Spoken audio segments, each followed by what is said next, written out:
Welcome back to HamptonsChatter.com. I'm Patrick McLaughlin along with Drew Magookin, who we're actually shooting inside my house today. And Drew, we were lucky enough to have him be the interior designer for the property. And Drew, tell us about some of the textures and stuff you used here on the house and why everyone keeps saying how nice it looks and they suddenly think that I have taste. I think one of the big things we did here was just layer in a lot of textures and bounced color around, but not vibrant color, but mainly focused on textures and layers of textural patterns.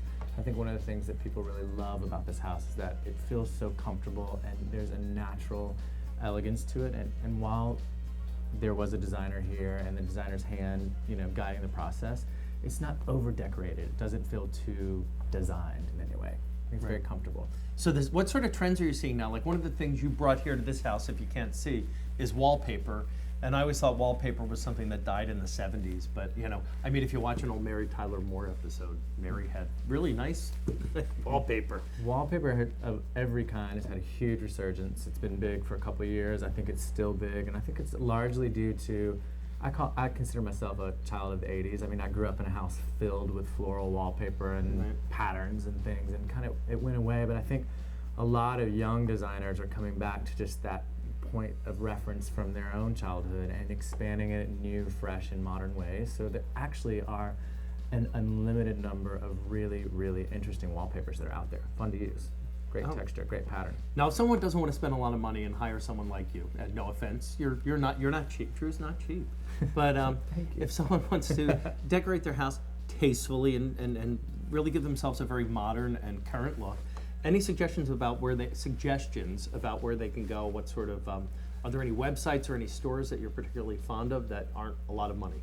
I think vandm.com, it's vintage and modern, but it's just vandm.com is great. It's like a First Dibs, which First Dibs is the much higher end version of it, but they often have really great deals on found objects, vintage chairs, chests, fun mid-century pieces, and it comes in at a very affordable price point very often. And then, you've got your big box retailers like the Crate and Barrels or the Restoration Hardwares of the world. One thing that I think is interesting through Crate and Barrel, they actually, for small side tables, they work with interesting metals and the combination of metal and wood. They very often, have tables that are not hugely expensive, really interesting shapes and designs, especially for tables. I think small cocktail-y kind of things, Crate and Barrel is a good source. And then room and board for inexpensive but still clean line, leaning contemporary, leaning a little mid-century, nice furniture shapes for chairs, sofas. Okay, cool. So we're running out of time, but I want to wrap things up real quickly. If you want to see more about Drew and his designs, his website is Drew Magookin, that's MCGUKIN.com. But before we go, I'm going to barrel some things to you. You tell me if they're in or out. Shag carpeting, in or out? Out. Out.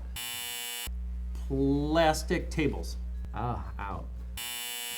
Bright colors. In. In. Really? Yeah, totally. Okay, and what about bell bottoms? Out. So if you want to be hip in the Hamptons this summer, make sure you don't wear bell bottoms. That's it for Hamptons Chatter today. Thanks to Drew Magookin for stopping by, and thanks for doing such a great job on my house. Isn't it awesome? Thank you.